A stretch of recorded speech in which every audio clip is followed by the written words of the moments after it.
Assalamualaikum warahmatullahi wabarakatuh. Alhamdulillahillazi anzala ala abdil kitaba wa lam yaj'al lahu iwaja. Asyhadu an la ilaha illallah wahdahu la syarikalah wa asyhadu anna Muhammadan abduhu wa rasuluh. Allahumma sholli ala Muhammad wa ali Muhammad. Allahumma sholli ala Muhammad wa ali Muhammad. Allahumma sholli ala Muhammad wa ali Muhammad. Qala Allah Ta'ala fil Qur'anil Karim, a'udzu billahi minasy syaithanir rajim. Bismillahirrahmanirrahim. Wa anna hadza sirati mustaqima fattabi'uhu wa la tattabi'us subula fatafarraqu bikum an sabilih. Sadaqallahul azim. Pertama-tama dan terutama marilah kita bersyukur kepada Allah Subhanahu wa Ta'ala, yang mana pada kesempatan yang berbahagia ini kita masih diberi kesempatan menghirup udara segar. Semoga Allah tetap meridhoi kita. Dan tak lupa juga selawat biring salam kepada baginda Rasulullah sallallahu alaihi wasallam. Allahumma sholli ala Muhammad wa ali Muhammad. Allahumma sholli ala Muhammad wa ali Muhammad. Allahumma sholli ala Muhammad wa ali Muhammad. Pada kesempatan yang berbahagia ini saya akan memberikan suatu judul santapan rohani Ramadan pada kesempatan ini, perintah mengikuti jalan kebenaran. Allah meminta kita supaya kita mengikuti jalan kebenaran. Untuk apa jalan kebenaran kita ikuti? Supaya kita selamat di dunia ini dan selamat pula di akhirat. Itu yang diperintah Allah. Jadi Allah meminta ini untuk keselamatan kita masing-masing. Masih banyak pertanyaan, terlalu banyak pertanyaan. Makanya saya akan menyampaikan materi ini saja. Ya. Ada pertanyaan, kenapa Ustadz ini terjadi pertikaian? Para umat kita ini terjadi pertikaian, umat Islam maksudnya terjadi pertikaian, apa penyebabnya? Maka kesempatan ini saya akan jawab dengan sebagai pengantarnya, perintah untuk mengikuti jalan kebenaran. Sebagaimana ayat yang baru saya bacakan tadi di dalam surah Al-An'am ayat 153 yang katakan oleh Allah Subhanahu wa Ta'ala, wa anna hadza sirati mustaqima fattabi'uhu wa la tattabi'us subula fatafarraqu bikum an sabilih. Ini Allah perintahkan, ini kata Allah jalanku yang lurus. Mana jalanku lurus? Ini kata Allah. Al-Quran ini yang jalan yang lurus. Ikutilah dia, jangan ikuti jalan-jalan yang lain. Kalau kamu ikuti jalan-jalan yang lain, maka terjadilah kamu pertikaian. Nah, jadi kalau pertikaian terjadi karena tidak mengikuti jalan yang lurus. Ya, jadi kalau jalan yang lurus tidak diikuti, maka terjadilah bercerai-berai. Nah, itu maksud Allah. Jadi Allah sudah nasihat duluan supaya jangan terjadi pertikaian atau jangan terjadi perselisihan, ikut jalan Allah. Tinggal menjawab saja. Kalau terjawab, berarti kenapa terjadi pertikaian atau terjadi perpecahan? Karena tak mengikut jalan Allah.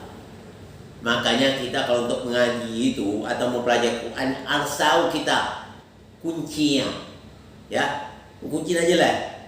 Nyata kan? Kenapa terjadi perpecahan? Karena tidak mengikut jalan Allah. Allah bilang makanya perintah Allah, ikutilah jalanku ini. Kalau kamu ikuti jalanku ini, kamu tidak terjadi perselisihan, tidak terjadi bercerai-berai, tidak jadi berfiqah-fiqah kamu. Ini menyebabkan firqah-fiqah ini. Kenapa firqah ini bisa terjadi bercerai-berai? Karena firqah ini ya, karena mengedepankan ra'yu. Ya, ra'yu itu hawa nafsu atau pendapat. Tapi seharusnya Islam ini yang diajak Allah kepada Nabi bukan ra'yu yang dikedepankan, tapi wahyu. Wa yantiqu anil hawa wa in wa ila wa yuha. Rasul itu tidak akan berkata melainkan wahyu yang diwahyukan oleh Allah.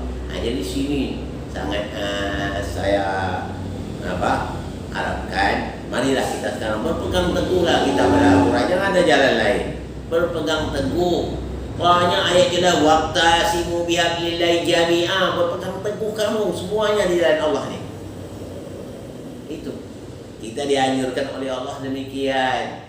Nah, jadi kalau kita mau hidup selamat, mau kita tidak terjadi percerai-berai, tidak terjadi perselisih paham dan sebagainya, berpegang teguhlah kepada tali Allah ini, Al-Quran ini, dan hadis Nabi yang telah dirawikan oleh Ahlul Bait Nabi.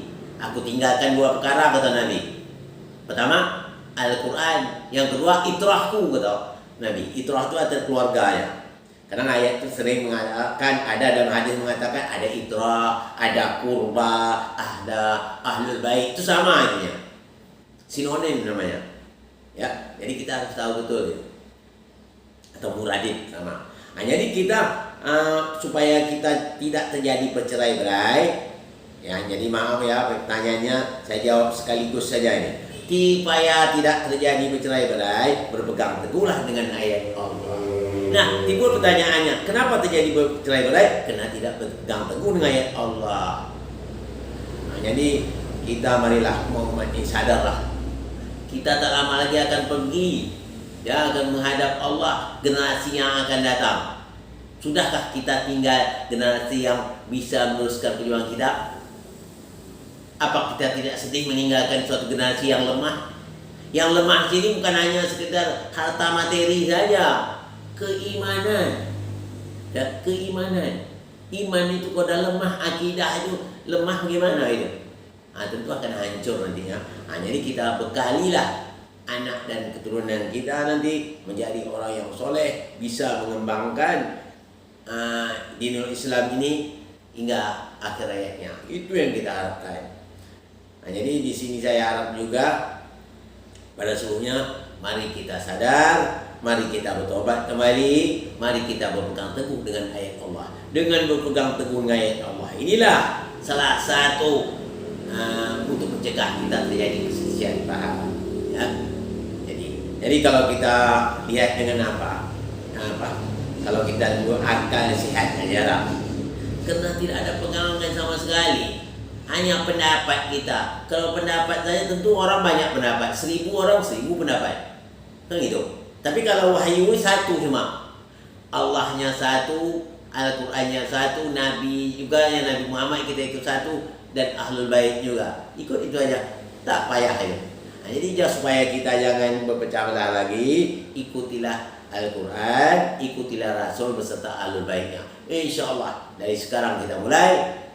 Dengan berakhirnya ceramah ini, saya juga tidak mengharap ada pertikaian lagi sesama kita.